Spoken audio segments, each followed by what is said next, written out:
Assalamualaikum warahmatullahi wabarakatuh.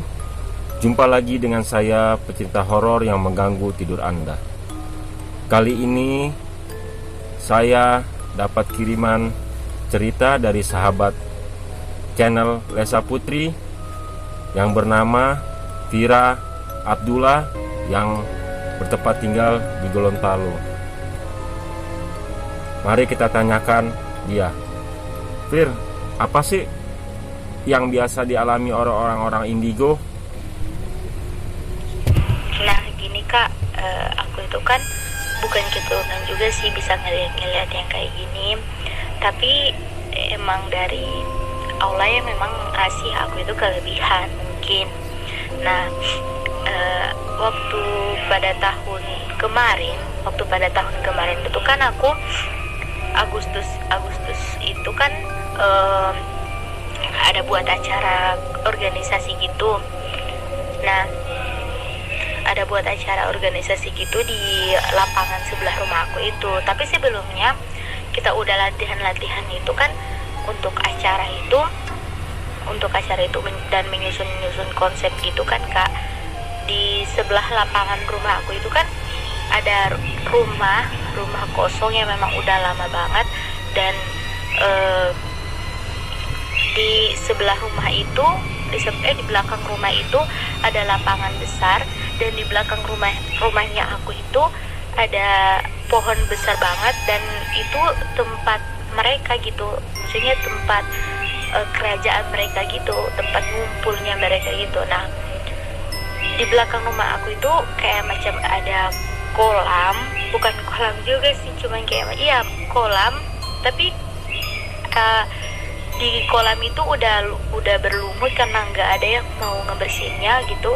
Terus udah ditanam pondan gitu kan, baru terus udah banyak rumput-rumput dan pohon-pohon yang tumbuh. Nah terus di sebelahnya itu kan ada kandang sapi, kandang kuda, dan tempat kerajaannya mereka yang tadi aku bilang gitu, karena di situ tempat kumpulnya mereka. Nah sebelumnya rumah aku itu hutan kak. Nah terus udah berjalannya berapa tahun ke sana, rumah aku ini dibangun. Oh, berarti rumah yang sekarang Mbak Vira tempati dulunya tempat penghuni makhluk halus itu ya. Berarti angker juga ya sekarang ya rumah yang Mbak Vira tempati. Terus gimana tuh Mbak Vira selanjutnya ceritanya? Nah terus kak, dari berjalannya waktu kan udah masuk di kegiatannya aku itu kan. Tapi di situ kita masih nyusun konsep gitu. Nah masih nyusun konsep. Terus teman aku ini bilang kayak gini, ada cahaya putih yang lewat dari si kerajaan ini, tempat mengumpulnya mereka ini. Terus gue bilang kayak gini, masa gue aja nggak bisa ngelihat apa-apa gitu, karena gue itu dari kecil sampai umur 17 kalau nggak salah, sampai umur 17 tahun lah kalau nggak salah, sampai umur 17 tahun gue itu nggak bisa ngelihat apa-apa gitu. Jadi mata batin aku itu kebuka di saat kegiatan menyusun konsep itu. Nah terus berjalannya waktu, teman aku ini kesurupan, dan yang kesurupan ini laki-laki kak, laki-laki. Nah di situ dia bilang, si laki-laki ini bilang, teman aku bilang ini yang kesurupan sama dia ini kan yang masuk laki-laki. Katanya dia mau menguasai dirinya aku gitu, dia suka dengan dirinya aku. Nah di situ gue kaget dong, gue bilang nggak mungkin si jin atau iblis ataupun setan suka sama manusia. Nah terus teman aku yang satu ini yang bilang, yang tahu-tahu hal yang kayak gini lah, dia bilang katanya dia emang bisa ada makhluk lain yang memang menguasai diri kamu. Baru terus kalau emang kamu, setidaknya aku tuh kayak jadi tumbalnya gitu. Terus gue bilang gue salah apa, dikatanya dia suka ini si iblis dan setan ini suka sama aku itu karena dari bentuk matanya aku. Terus gue bilang, loh bentuk matanya aku kayak gimana gitu kan. Nah terus gue cuman kayak macam ya bodo amat lah, selagi dia nggak ganggu gue ya bodo amat, sudah kan. Terus itu dia udah keluar, ini setan udah keluar dari tubuhnya dia yang kesurupan.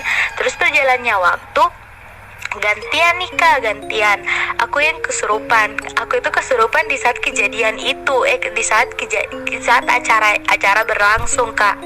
Nah aku kan diundang dalam acara itu, untuk mengisi acara dan kayak apa ya, kayak nyanyi gitu. Jadi kita ada live, ada konsep live akustik gitu kak. Nah terus aku nyanyi di situ, kayak aku badan aku itu kayak merinding semua pas nyanyi. Nah terus setelah aku nyanyi dan aku jatuh, aku bangun, katanya mereka cerita teman-teman aku itu kayak mereka bilang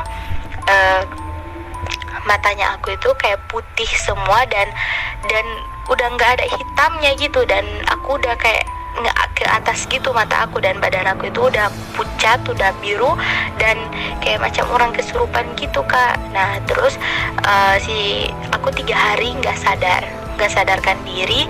Tapi yang anehnya gue tahu melakukan hal, pas gue kesurupan itu gue tahu mukul orang, gue tahu teriak-teriak, gue tahu, tapi gue bukan diri gue gitu. Jadi seakan-akan diri gue itu dibawa ke kerajaannya mereka, dibawa ke dunianya mereka, tapi diri gue itu yang dirasuki oleh si sosok ini gitu. Nah gue sadar kak. Terus setelah itu aku mandi karena mau lanjut lagi kegiatan. Aku mandi itu hanya 1 menit. Biasanya gue mandi itu 20 menit kak, ini hanya 1 menit. Ini yang ceritainnya adik gue. Dan kakak gue bilang kayak gini, Fir nggak mau makan ya? Baru gue bilang enggak kak, kenyang gitu. Gue hanya bilang kayak gitu. Terus kakak gue bilang aku itu kayak cuma melotot dan bilang kayak gitu, dan hanya ngangguk. Dan tiap kali orang mau manggil gue bicara, gue hanya ngangguk, hanya melotot, dan kayak gitu aja, kayak singkat-singkat aja gue ngomong sama mereka. Tapi gue tahu gue ngomong gitu kak. Oh jadi begitu ceritanya Mbak Vira. Sebenarnya saya mau nanya nih Mbak Vira, sebenarnya jadi orang indigo itu enak apa enggak sih, apa yang dialami Mbak Vira? Nah terus kak, kalau jadi anak indigo itu kan ada senangnya, ada dukanya kan kak. Tapi menurut gue sih lebih banyak dukanya daripada senangnya sih, karena yang pertama itu yang gue rasain itu ketika tidur itu nggak nyenyak gitu, karena setiap hari, setiap kali harus gadang gitu. Kita tidur hanya setelah sholat subuh, karena itu menurut aku setelah sholat subuh itu adalah waktu yang memang anak indigo tidur gitu. Tapi kalau aku secara pribadi, kalau tidur kan aku itu lebih di bawah dari azan subuh gitu. Jadi aku sholat dulu terus aku tidur subuh. Kalau aku tidur jam 10 atau jam 9 malam atau jam 10 malam ke atas, waktu itu pasti diganggu gitu kak, pokoknya tiap hari diganggu oleh makhluk-makhluk di rumah aku itu. Ada si sosok, pokoknya banyak sosok lah di sini. Nah terus setelah itu kan aku nggak ngerasa ngeh gitu, maksudnya nggak suka diganggu gitu kan. Cuman emang si makhluk ini tahu kalau kita itu adalah anak indigo. Nah gitu kan. Dan kita juga kalau lagi sakit atau lagi kecapean gitu kan, sering-sering diganggu oleh mereka, karena ketika kita sakit ataupun kita kecapean dan ngantuk, energi kita itu ditarik oleh mereka gitu. Jadi kalau kita ngantuk, kalau kita kecapean, jangan membuat aktivitas yang membuat kita itu ngantuk, kita itu kecapean gitu kak, yang menambah ngantuknya kita, yang menambah kecapeannya kita, dan menambah sakitnya kita gitu. Nah terus kak, ini yang paling aneh banget yang gue alami ya, waktu ulang tahun gue 13 Oktober kak, tahun lalu gue kan foto 3 orang nih, 3 orang, tapi di situ gue udah bisa kayak ngelihat gitu, udah bisa kayak ngelihat.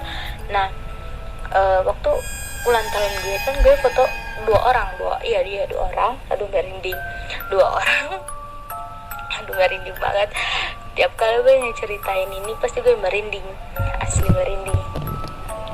Nah terus Kak Siva, gini kan, aku itu kan difoto sama temen aku yang satu, 2 orang kan kita difoto 2 orang, di dalam foto itu 2 orang. Nah terus gue ngejum ada penampakan, asli ada penampakan Kak, di tengahnya itu ada penampakan, dan itu nampak banget dia pakai putih dan perempuan. Aduh merinding banget asli.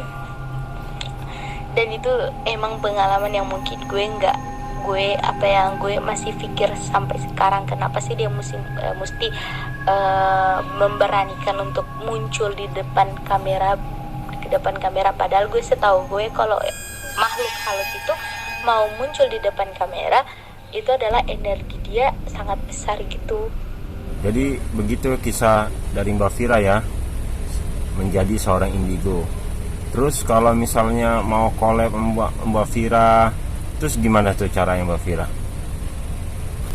Dan aku kalau Kak mau collab bareng sama aku, nanti Kak chat aja, nanti kita lewat video call. Kalau Kak mau Kak bisa video call aku, dan aku mau video call Kak untuk bisa masukin konten podcast atau konten penelusuran gitu. Sekalian aku mau lihat kos kakak atau rumah kakak emang ada penghuninya atau tidak, dan mau berkomunikasi gitu Kak. Itulah kisah dari Mbak Vira yang seorang indigo yang mengalami hal-hal gaib yang membuat dirinya takut. Untuk para pendengar, terima kasih sudah mendengarkan cerita dari Mbak Vira yang seorang indigo. Bila Anda ada cerita-cerita seperti Mbak Vira tadi, silahkan tulis di kolom komentar saya. Saya akan membawakan cerita Anda. Sekian dari saya. Assalamualaikum warahmatullahi wabarakatuh.